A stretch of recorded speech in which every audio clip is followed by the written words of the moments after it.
anyway, I was sitting there, and the guy in the bird sanctuary, and if you have been there, and if you haven't, you'll understand my description. It's pretty good, actually.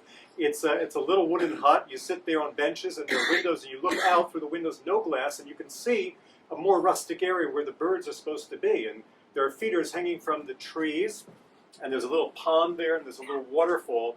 So I've been there a few times. I really haven't seen much in terms of birds. I saw boys. I saw, on one occasion, there were about 5 boys, ages 9 to 10. I didn't ask them, but I approximated. And they had snuck in through the other end. There are signs there in Hebrew to say not to go in, because you can't enter from where the sanctuary part is. And they were there, and they were walking around and like skimming or throwing stones on the pond and being loud and being boys. And I decided, okay, I'm going to chirp. I did that for a little longer than I can do now. And I wanted them to have the experience that I was not having because I wasn't finding many birds.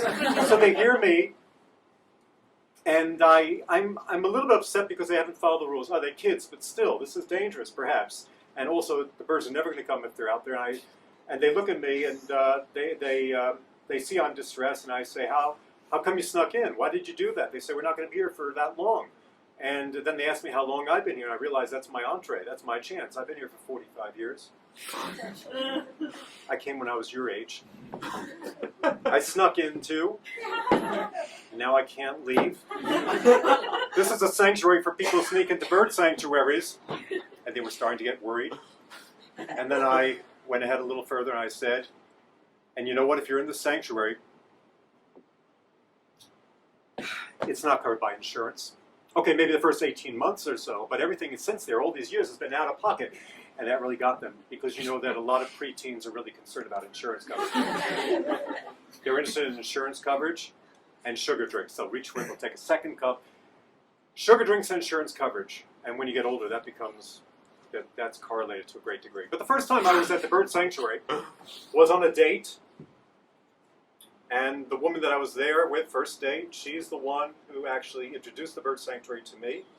And we were sitting there, and talking and looking for the birds, but we were getting to know each other. And she said, not just said, she had such a commitment to heavy metal music. She had gone to, she was European, went to the concerts. She would get dressed up. She wrote about heavy metal.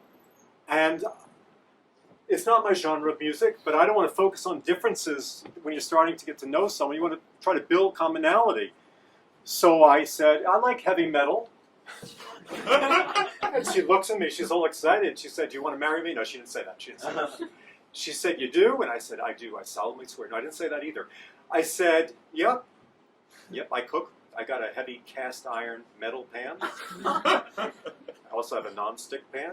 So she tells me about the culture of this heavy metal music, and she explains the music, and I'm appreciating it more. She mentions European bands like Thrasher. They have those names. I said, I never heard of them, but I have Strainer. I use it for the pasta. Did you know that joke was coming? We have non-gluten options, too. I just want you to know that.